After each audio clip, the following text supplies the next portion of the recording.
Welcome back to another episode of Conversations with Cohen. As you may know, or for those who are listening for the first time, in my role, I help companies lease office space around the country, and being part of a company's journey of growth has always been really fascinating to me, which is sort of how this podcast came about, and a further appreciation for the challenges along the way. And it's not just about, as I was talking pre show with Andy, it takes 10 years to become an overnight success. So the idea is to really understand the stories behind the stories of businesses, a business's evolution. So with that, I'd love to welcome Andy White, founder of Closinglock, to the show. And as I like to do at the beginning of every episode, Andy, would love for you to introduce yourself to everyone. Sure. Thanks for having me on, Greg. Super excited to be here. My name is Andy White. I am the CEO and founder of Closinglock. I started out in computer engineering, so I do have an undergrad, master's, and PhD in computer engineering. So by trade, I was doing or by training, doing some cool machine learning applications on graphics processors back in the early 2000s before that was even a thing. Little did I know what kind of industry that would turn into. I started out at a startup company in California. We were making machine learning ASICs. We wanted to open an office in Austin. So I volunteered to move to Austin, Texas, where I am now. If you're on video, you can probably see the Capitol out my back window here. And moved to Austin. And I'd always wanted to start my own business, run my own company, but I felt like I needed more experience before really getting into that. And so after that first startup, unfortunately didn't make it. I thought, let me go get some big tech company experience somewhere. So I chose Samsung Research and worked there a whopping 2 months when I started my business, Closinglock, kind of on the nights and weekends, and got going from there. Thanks for that introduction. So, as I was doing my reading, as I understand it, Closinglock came about as a real life experience that you and your wife were having. Is that right? Yeah. So always love talking about kind of the origin story here. So I was, like I said, working at Samsung, paying the bills, doing my day job there. I came home from work. My wife was working as a marketing director at a Keller Williams group here in Austin. And she came home and said, "Hey, one of our home buyers almost lost all their money today." And I thought, well, that's fascinating. As an engineer, I was just naturally curious. Hey, how did that happen? And she described an email spoof scam that was going through. This was in early 2017, and said, yeah, our buyers got an email from a fraudster. It looked like it was from the title company. It wasn't. It had their wiring instructions in it. They almost wired all their life savings off to this fraudster's account. And I thought, man, that's interesting. We bought our house the year prior in 2016.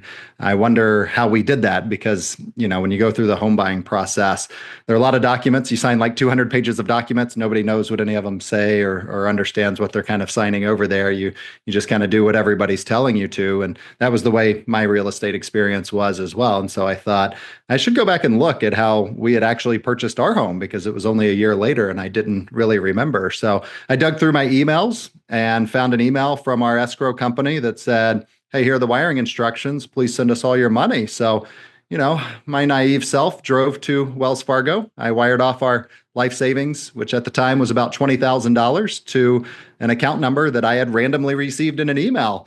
And that was really when my wife described how that same fraud attempt had happened with one of their customers at Keller Williams. That was really the big light bulb moment for me because, like I mentioned, my background is undergrad, master's, and PhD in computer engineering. I'm not exactly a cyber dummy. I actually kind of pride myself on being very cyber secure. So it really shocked me at how easily I could have lost our life savings. And I thought, man, this seems like a pretty big gap we have in our society here. Somebody should do something about this. So I simply started calling title companies around the city in Austin saying, "Hey, how do you share your wiring instructions?" Basically, every single one said via email. And I thought, man, email is so easy to spoof. This is going to be a big problem. And what's kind of interesting to me about this is just like all technologies and kind of new advances are discovered and created over time, fraud is also discovered and created over time, which that concept had never really existed before in my mind, that these things kind of evolve. And the problem that was popping up in 2017 there, wire fraud in real estate, didn't really exist in the years prior. Like that wasn't a thing. Nobody had ever heard of it. Nobody had discovered it yet.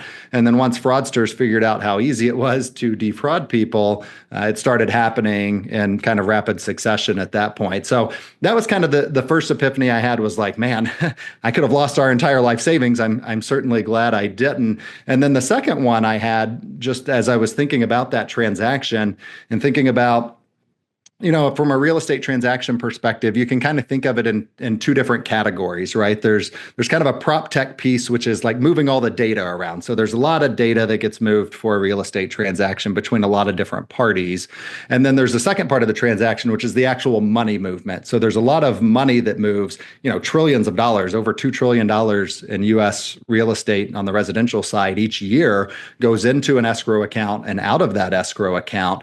And the majority of those parties, or a lot of those parties, are only doing this transaction, once every 10 years or something. You don't typically buy a home every week. It's a transaction you do maybe every 10 years. And so you have all these parties that aren't familiar with the process here, and they're moving large sums of money through fairly unsophisticated manners. So on the communication side, we're talking about email, phone, and fax. That's kind of the primary method of communication between all these parties. Very unsophisticated, very easy to spoof and to phish people with. And so you see a lot of fraud. And then you combine that with the fintech piece of actually moving the money using checks and wire transfers. And a lot of people don't even realize wire transfers are largely irreversible. And so people are wiring off their life savings, tens of thousands, hundreds of thousands of dollars, using information they got in an email. So it's not surprising that fraud kind of was invented or discovered back in 2017. And that was kind of I mentioned there were kind of two epiphanies there. One was, how we're actually sharing this information, but two was just this whole concept that we're using a wire transfer to begin with. I mean, if I go to buy a home, I remember thinking back in 2017, like, can't I just link my bank account and send you the money? What is this? Like, you're sending me an account number randomly and I need to go give it to my bank and they'll wire off all my money. And by the way, if it goes to the wrong party, like, I have all the responsibility and there's kind of no recourse for that. And I have no idea who I'm sending my money to. What kind of crazy real estate system is actually out there? And so when I started peeling back the onion a little bit, I thought, surely we could just like link the bank account and move the money over to the escrow account. Why are we even sharing wiring instructions or account numbers to begin with? Little did I know at that time that was going to be a multi-year journey to try and solve that piece of the puzzle. But those were kind of the two things. Like, we're using this old outdated communication system and we're using this old outdated wire transfer system. And one quick fun fact that I have on the Fedwire system, because that's where wire transfers typically go through. Most people think of that, wire transfers as not necessarily being that archaic, but I learned recently that the first wire message actually that went through Fedwire was, I think it was in 1918, and it was over telegraph. So we're talking about a system that's over 100 years old. And even our modern version of the Fedwire system, the real-time gross settlement system that we have today, that actually came out in the early 80s. So we're talking about 40 plus years old on that particular technology. So you put all that together, it's not surprising there's a lot of fraud, and that's what led us to start the business. Wow. And so once you come up with the idea and you come up with, okay, there's something to this, did you leave your job right away? What were you, help us through that period? Yeah, I wish, but unfortunately I was not born independently wealthy. So I still had my day job at Samsung in the day. And I always talk about, when you want to become an entrepreneur, you want to found a business, you're excited, you've got this great idea, like, let's hit the ground running with it and let's, quit our day jobs and go start this new thing. But what I found and learned along the way is Wells Fargo, who had our mortgage, as supportive as they are as a bank to us as a customer, they still want their mortgage payment at the beginning of every month. They don't really care what I'm doing for a living. They still want to get their mortgage money every month. So I did keep my day job for several years. In fact, I built the product in 2017. We had our first customers in 2018, added more in 2019. And it wasn't until the very beginning of 2020 where I left Samsung and started working full time on Closinglock. So actually, I had spent the nights and weekends for several years building the product, trying to establish product market fit, trying to get a little bit of revenue, get some customers that are paying for it so that I had the actual runway to go off and start the business. And of course, along that journey, my wife and I started having kids. And so that added additional financial strain and pressure to the equation there. But eventually we did have enough kind of traction with the business that we thought, okay, it still wasn't really paying any money, but we were like, this seems like this can work. Let's really kind of go all in. So it was years before we actually got to that point. Can you tell us about winning that first customer, what that was like? So that one was interesting. You can imagine, given what we do, we help protect wire transfers for real estate transactions. So a lot of money in a pretty sensitive part of the transaction. So when you go to a title company and you say, "Hey, how do you share your wiring instructions?" One, they're a little off guard to begin with, and then two, you say, "Hey, let me help you do this. And you should do it through my platform, even though it's just me and my wife. And we don't really have a background in this industry. And we've never really done this before, but trust us, we're going to protect these millions of dollars for you." So it was quite an uphill battle. One of the things I learned very early on was that in person matters. And whether that's, you can argue about in person office or whatever. On the sales side, being there in person with those customers are what established that trust, right? And that's kind of what we were selling. We were selling, trust us to handle this part of your transaction for us. And in order to gain that trust, I felt like we really had to do it in person. So my wife and I were visiting various conferences, one here in San Antonio, just down the road from us. And we met with a lot of customers at that conference. Now, nobody signed up, but I had those follow-up calls over Zoom. And the advantage we actually had at that time was if you talk to any title company in the industry or attorney office that's settling real estate transactions and said, "What is the number one concern you have?" They probably said wire fraud. So in terms of priorities and problems that we were solving, we were right at the top of the list. Now, we still had the uphill battle of we're solving this very sensitive thing that's a very big pain point for you, and it's just me and my wife doing it. Please trust us with all of your money. So we still had that challenge. And what I learned to do was offer them a free lunch if they would let us come in person and talk with them for an hour about their wire fraud systems that were in place and about using our system. Now, I was a terrible salesperson. I didn't realize I should probably go to those customers and ask how they do it today and try and figure out how to be consultative with them. Instead, I showed up and gave them a demo of what we did and tried to convince them to sign up with our product. But my wife and I would show up to the title companies in Austin. We'd go in person and we'd bring a lunch with us, usually Chick-fil-A or Jason's Deli, something like that. We'd show up with lunch and be like, "Hey, can one or two of you give us an hour of your time so we can talk to you about what we do?" And this industry, the title industry, the real estate industry, is very service oriented and service focused. And so people were generally very polite and kind and happy to welcome us into their office. But we would go in there. And I remember after the very first meeting we had in Austin, I won't say which title company it is, but they're actually a customer now, but they did not sign up at the time. My wife and I left that conversation, and the two title company employees had been talking during the whole conversation about, "Oh, well, we could use it for these transactions, but not these."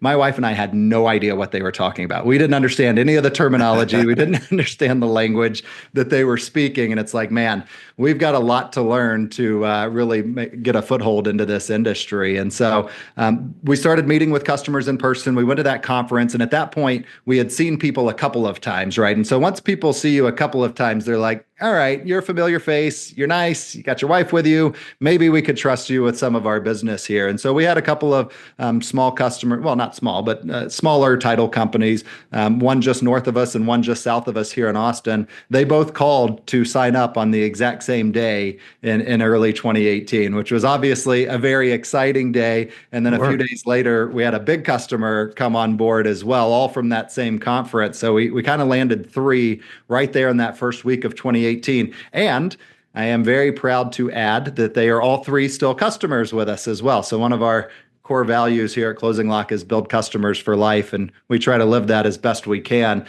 So it's super cool to just like kind of think back because our product did 1% of what it does today, or I don't know the exact percentage, but very little of what it does today is what we were doing back then in 2018. And to see those customers still with us, 7 years later is just super awesome. Oh, I'm sure. That's a lot to be proud of. Yeah, yeah, very cool. Um, what comes to mind to me is it's a traditional industry that had been doing something one way for a very, very long time. So if that's the case, I equate it to like I would imagine it's like turning a an oil tanker in the ocean, right? So what what was that spark, that catalyst that created the momentum, right? So that it wasn't just one or two or three, but it when you knew it had legs, if you will. Yeah, yeah, you're exactly right. And I've talked before about this. Real estate transactions in the US have been settled for hundreds of years. Long before, Greg and Andy existed on this planet, we were settling real estate transactions in the US. And so this is not a new thing that's happening. The I guess advantage we had is, like I mentioned, the wire fraud scheme that we were initially solving there didn't really exist beforehand, and it came onto the scene in such a quick manner. It actually provided a lot of urgency So for it was the the industry. tailwinds. It was the tailwinds of the the industry that helped propel you because you were there solving a problem that was emerging. That's exactly right. But you're also exactly right on it is a well-established industry that does things a certain way.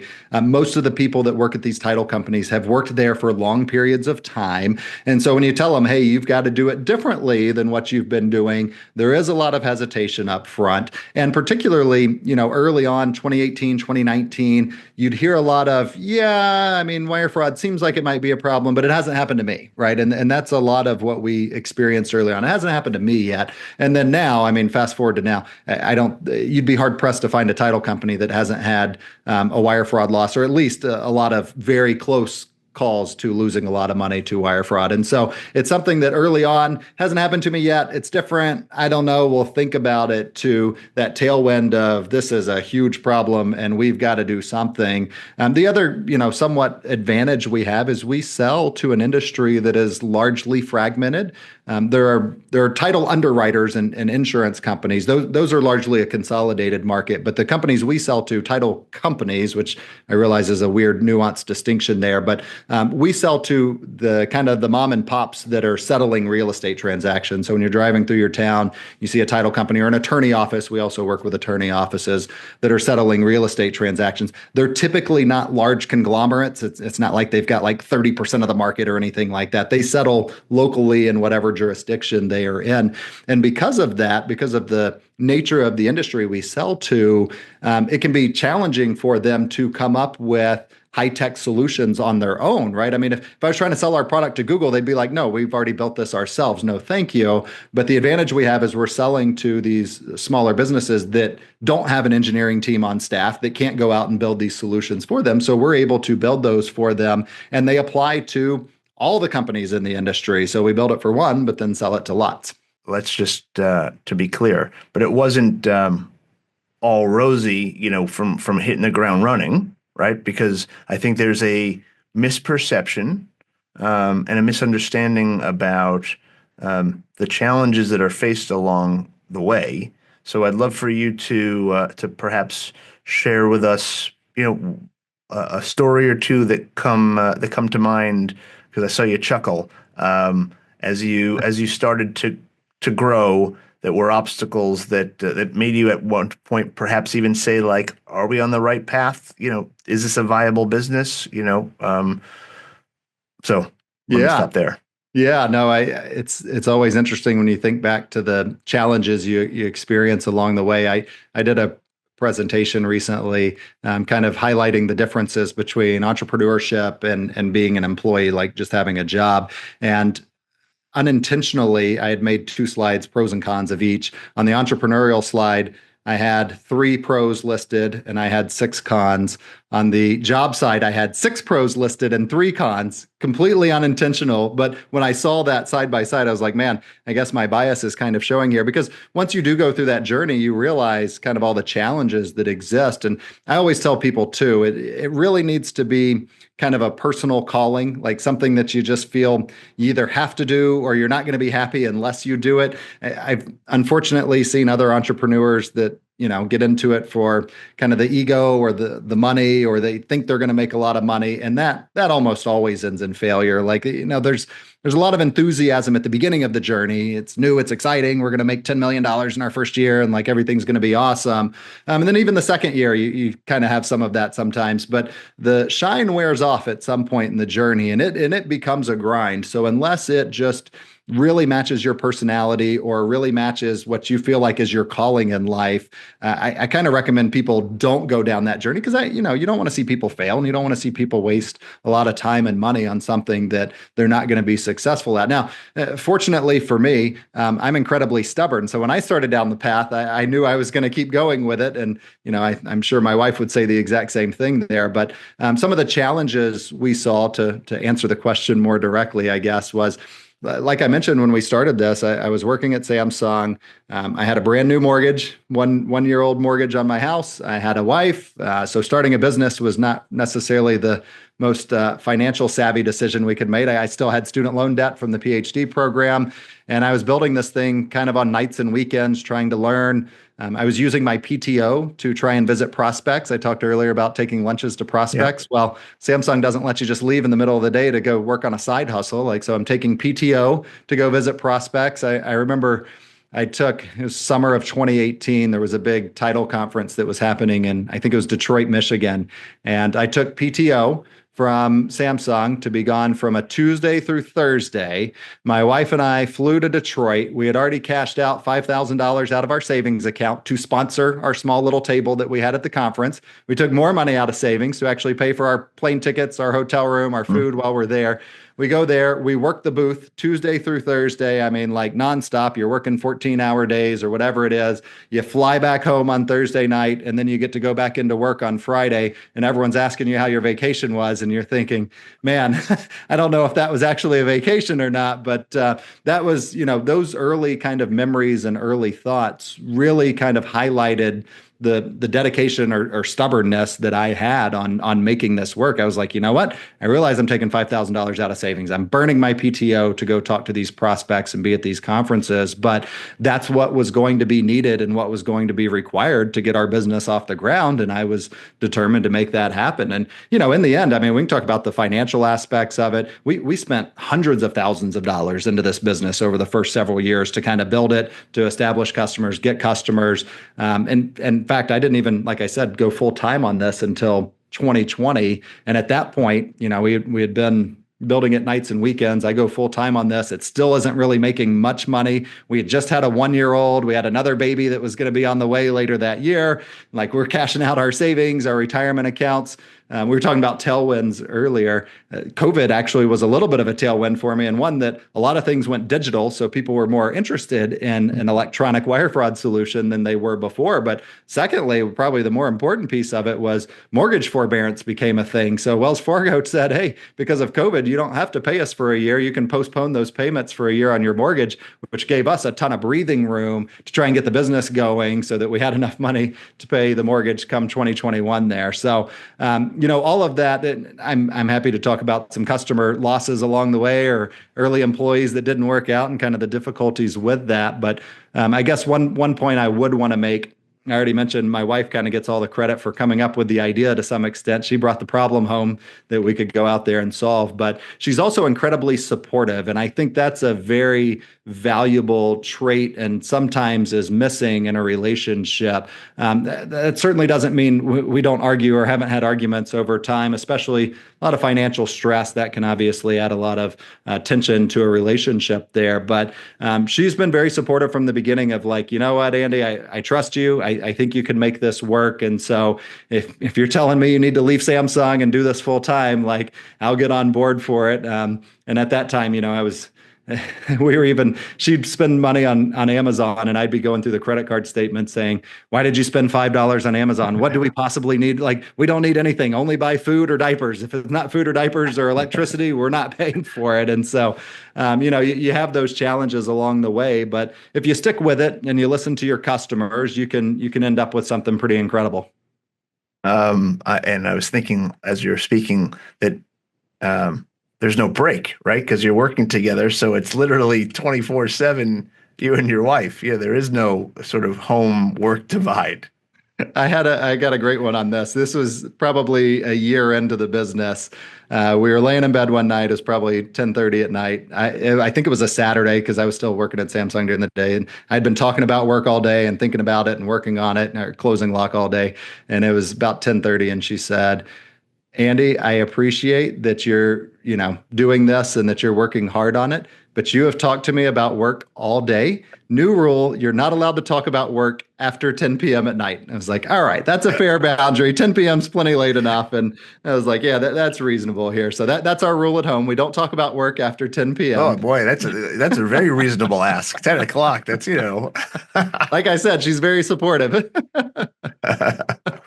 Um, well, you said about, happy to talk about perhaps a customer or employee. I was thinking when it went from when you increased your staff from 50%, when you went from two to three, what it was like hiring the first person that wasn't part of the White family, and getting them on board, because I can't imagine that was an easy process.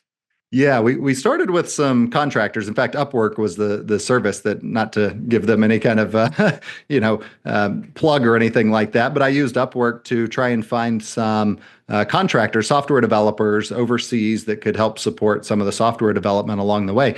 That actually turned out to be, I found a couple of good ones and I found a lot of bad ones. And so some of those actually set us back quite a bit. And then some of them helped push us forward there. So that was kind of the initial of, hey, let's get some outside help to start helping with some of these things. But the first employee that we brought on was a salesperson in 2019, end of 2019. We were very excited about him. He came on board. I always describe myself as a macro manager, so the opposite of a micromanager, and to a fault. It's not necessarily a good thing. A lot of times I'm too hands off, so I like to hire people and trust and expect they're going to do a good job at what they were hired for, and then just kind of leave them on their own. Like, okay, you go figure it out. If you need help, please do come tell me. But otherwise, like, you're on your own to go solve all of this stuff. We had this new salesperson. Sounds great in principle, by the way. Sounds awesome. You can make it work. It's great. But you do have to hire the right person. And unfortunately, the first salesperson didn't respond well to that type of environment. And so we had, 3-5 months, somewhere in that neighborhood, of just kind of onboarding. And okay, he hasn't made any sales yet, but he's new. And so we'll give a lot of slack here and trust that he's doing the right things and working on it. And then COVID hit. So the world all shuts down. I can't meet with him in person anymore. He can't go to conferences. He can't go to prospects in person and try and sell the product. And so we give a lot of leeway there. But long story short, it took about a year before I really realized he kind of wasn't doing anything. And I should have been paying better attention along the way. But I'm also developing the product, handling invoices, customer support, customer success, everything else that exists with a business. And so I had turned over the full sales to him thinking, okay, great, he's going to blow up our sales numbers and then we can keep hiring from there. And we went almost a year without any kind of productivity coming from that. And of course, we parted ways at that point. But then it took a little bit of time, because at that, we were talking about kind of the ups and downs earlier of the journey. At that point, I'm like, all right, well, I'm out of Samsung, so I'm doing this full time. We've gone 9 months now and haven't made another sale. Now, fortunately, we hadn't lost any customers, but we weren't selling into any new ones because this new sales rep that I kind of turned over everything to wasn't actually doing anything. So we weren't bringing in new business. But in my mind, I'm thinking, oh, competitors have caught up with us. Nobody's worried about wire fraud anymore. Title companies don't like us. Nobody wants to buy our product. All the million reasons as to maybe why this isn't going to work. And you start to lose some of your conviction about, hey, this thing's going to work and this can be a successful and viable business, because when it hasn't worked for a little while, you start getting pretty antsy, especially at that time, the kids are involved, got the wife and the mortgage still. Yep. So a lot of kind of pressure that existed. But fast forward a little bit, I started doing the sales again myself, and it started working. And I thought, okay, it's not a problem with the product. It still works. It's not a problem with the market. The market's still interested. It must have been a product with that, or a problem with that person that we had. And so let's go find somebody else and let's try this again. And I did. And this was early 21. I reached out to an acquaintance of mine here in Austin. His name's Weston. He's actually our COO right now. I reached out to him. He had been a awesome sales leader at Procore and at Dropbox. And I was like, man, this is exactly what the person I need to talk to. And I basically said, hey, how do I hire somebody like you? And that there's the common saying in raising money, if you want advice, ask for an investment. And if you want investment, ask for advice. This was kind of a similar situation. I didn't intend for it to be. I just said, hey, Weston, give me some advice on how to hire a salesperson. I tried once and I kind of failed miserably at it. So what should I be looking out for? What kind of questions? He gave me this long, I still have the notes on this. We talked for an hour, which was incredibly generous of him to give me an hour of his time, of how to try and find the right salesperson for the team. So fast forward a couple of months. He and I both, we play golf like once a year. We happen to be playing golf with each other through a mutual friend. And the three of us are out on the golf course together. And he says, hey, did you ever get your sales hire done? And I said, well, I've got a couple of candidates in, but I haven't really found the right person yet. And he was like, well, tell me what your sales process is. I said, well, what do you mean? He said, well, how do you get customers? I was like, oh, yeah. Customers reach out. They'll ask for a demo. I'll give them a demo of the product. And if they sign up, then great, we have a customer. And he laughed and said, you're not serious, right? That's not really how you get new customers. And I said, yeah, that is actually how I get it.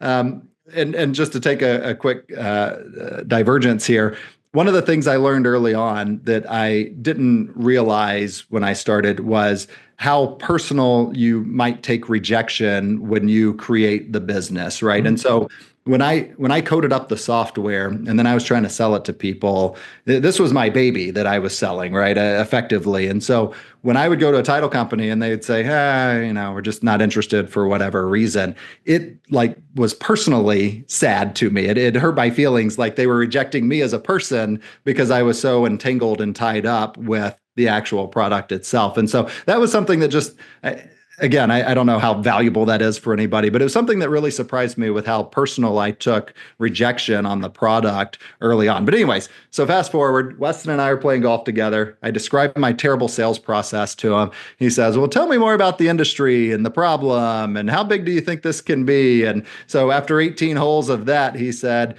would you want to get dinner maybe tomorrow night and talk more about what you're kind of looking for? And I thought, yeah, that's awesome. Let's do it. And then he did, his background before sales was investment banking. So as you can imagine, he did probably 3 months of due diligence on Closinglock in the industry and the market. He did customer calls. He was calling our customers, asking them about it. And then he said, you know what, I'm excited about this. Let's jump in. I want to be on board and partner with you on this journey. And what a great blessing he has been to the business, because we really just kind of took off and hit the ground running in mid 21 there when he joined up with me. And one thing I remember about that period, we got a little WeWork office, or a little co-working space, just the two of us in a tiny little room together.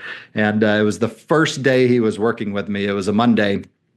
And I said, hey, I got a demo call tomorrow. You can sit here next to me and listen to it and, kind of give some pointers and stuff like that. And we can kind of figure out, what we can do to improve the sales process so we can get some more customers. He was like, okay, that's cool. And he said, all right, I know it's just my first day, but do you think I could run the demo? I was like, man, have I picked the right guy for this job? Because, I talked earlier about being a micromanager. I want somebody autonomous who's just going to go figure it out. And Weston was saying, yeah, let me go figure it out. I'm happy to do this. Put me in charge. Put me in, coach. As you can imagine, we did not win that customer because he had no idea what he was doing or talking about.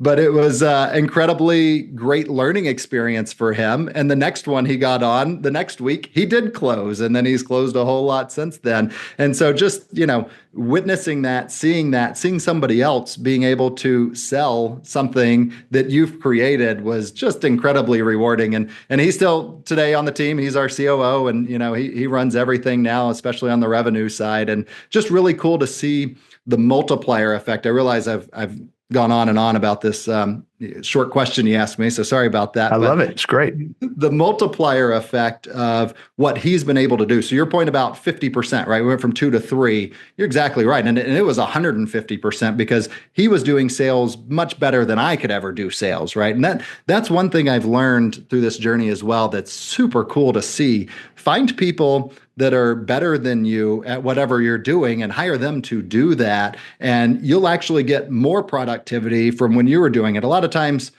founders and CEOs, myself included, like, oh, I can do it the best, and put me in charge. And if you want something done right, you got to do it yourself.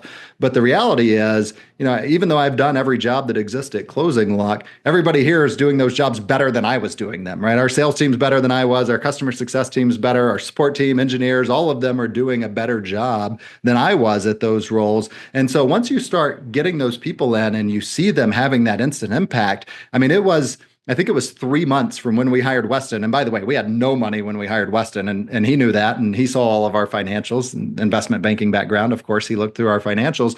He knew we had no money. He was like, well, look, give me some equity and let's just figure this out. And we still had no money 3 months later, but we were both like, we got to get a salesperson because this thing is working quick. So we hired another salesperson right away. And then a month after that, we hired another one. And Weston and I are writing personal checks into the business so we can pay the salaries of our new sales team that we had hired. But you could just tell it was really going to multiply quickly, because once you see that first success and you're like, man, this guy's doing it better than me, and he's going to be able to sell even more than I could sell. And then you get that next one, it's like, this thing can grow quickly. Let's get going. As you're talking, I was thinking about your comment about, okay, so you're putting money into the business. He's getting equity. At some point, you make a decision that you want to take some outside money.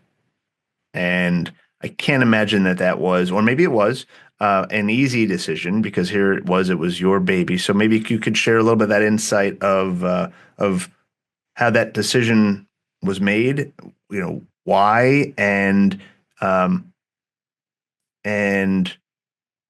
what came with that, what came with the money, what was the stuff that you didn't expect, or the big surprises as a result of that outside investment.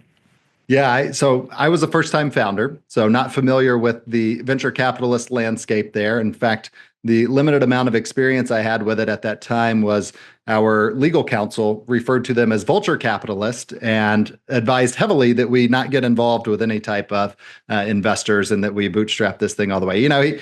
He had his bias on how he does it. I get it. Like, some people have very bad experiences. So what we started with was a friends and family round, because I mentioned we hired those 2 salespeople. That was end of 21. And we started seeing customers coming on board. And it's like, we probably need customer success team. Weston and I can't run this forever. So let's try and get some customer success people. And then it was, well, let's get some better engineers. Like, we've got a couple of contractors overseas that are hit or miss. Like, let's see if we can get some people full-time in the office so we can support the products better. And one thing feeds the other. You get new customers. We're also, I don't think I mentioned this, but we're a consumption model business. So we only get paid when people use our product. Traditional SaaS has an advantage of, you make a sale, you get that money, and then you can use that money to fund the growth of the business. In our case, we make the sale, we get $0 essentially. I mean, we have an implementation fee or whatever, but you basically get $0 until they are onboarded and using your software. And so it can be many months before you actually get paid. Meanwhile, you still need to pay your reps. You still need to pay any other employees you have. So you end up with an interesting kind of cash flow situation there. But what made the decision easy was, well, this is working. Like we are making sales. Now, if we can onboard these customers, which we've done before, if we can repeat that process, then we will make money at this and this thing will actually grow. So to get that working capital to make that flywheel start spinning, we contacted our friends and family and kind of convinced them, friends and family and fools, I think is what they normally call that round. You want to talk about an extra layer of pressure, though. Now I've already cashed out all my savings. I've got 2 kids at home, wife, mortgage. I've got a business. Now I've got other people's livelihoods on the line with me. And while I'm at it, why don't I see if my in-laws want to give me some of their money to try and invest in this business? Because if we don't have enough pressure already piled on top of us, let's see if we can get all of our friends and family to give us some money and hope that we don't lose that as well. So that was early 22. There's another fun kind of story in there. Some of Weston's old boss's boss, or whatever his title was, senior global vice president at Procore. Weston reached out to him and said, "Hey, I'm building a sales team at Closinglock, and this is my first time doing this. Will you give me some advice on how to do that?" And the guy was very gracious. "Yeah, I'll give you 30 minutes, 45 minutes, or whatever." So Weston talked to him, and at the end of the conversation, he said to Weston, "Hey, would it be cool if I brought over my brother and another guy from Procore? We'd love to talk to you and Andy a little bit about what you're doing." And we're like, "Yeah, we'd love the advice. Like, let's do it." And so we hop on the call with them, and they're asking questions. And Weston and I are naive. We don't know what's going on. We're just kind of explaining to them what we're thinking about and how we're doing this friends and family round. And they said, "Well, we want to put in, and we want to put in a pretty sizable check. So can you cut out some of your friends and family, or reduce the amount, or increase the amount you're raising so that we can get in on this round?" And again, you ask for advice and you end up with investment. That's exactly what happened in that situation. And they bought in as friends and family investors early on, which has actually proven to be very fruitful. They've made a lot of connections and intros over time that have been very valuable to the business. But having those friends and family put in money and then seeing that work. So I'll get to long way of getting to your institutional investor question. We were seeing this work with the friends and family. Like, we're hiring more salespeople, we were bringing in more customers, we were onboarding them, we were building new products. Like, you could just feel and sense, and all the metrics really supported that this thing is working. And so we decided, hey, let's go try a seed round. I mean, what's the worst that happens? Let's pitch some venture capitalists, and you know what? If they all say no, maybe they'll at least give us some advice on what we're doing wrong and things that we can improve the business with. So from our perspective, it was kind of like, well, it can't hurt to see what would happen. So we put together the pitch deck.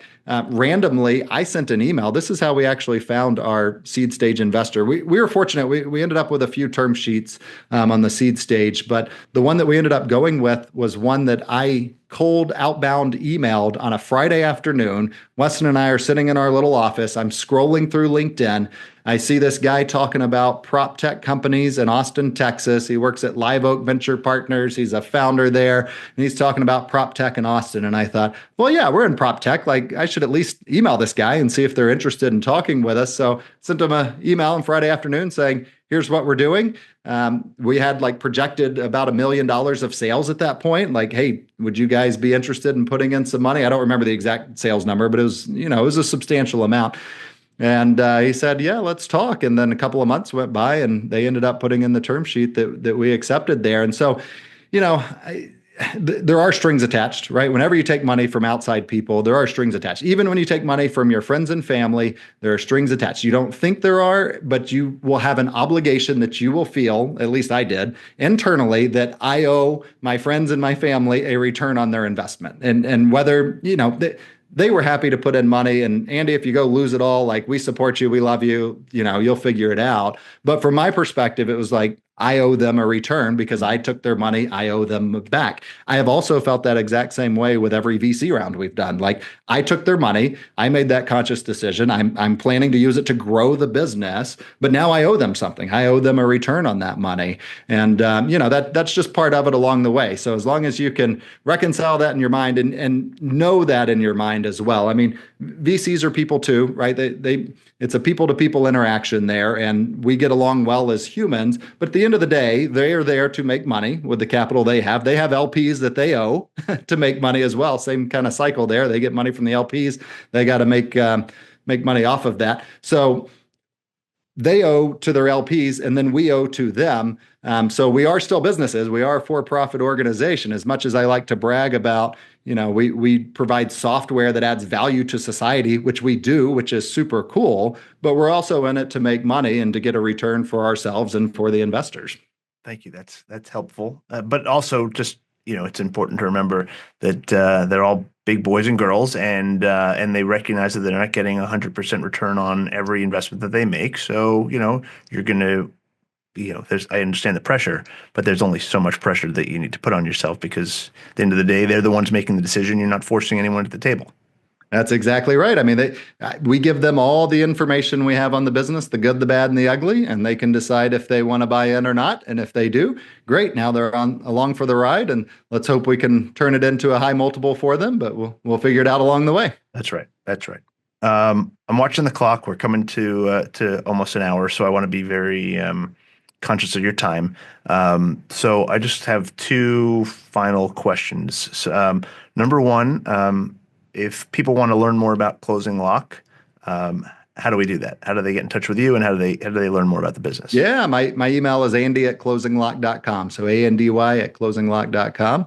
There's some information on the website as well. So if anybody wants to kind of browse around there and ask about it, I'm always happy to be available. And my final question, which is I always just want to give my guests the platform to share anything that they'd like to say.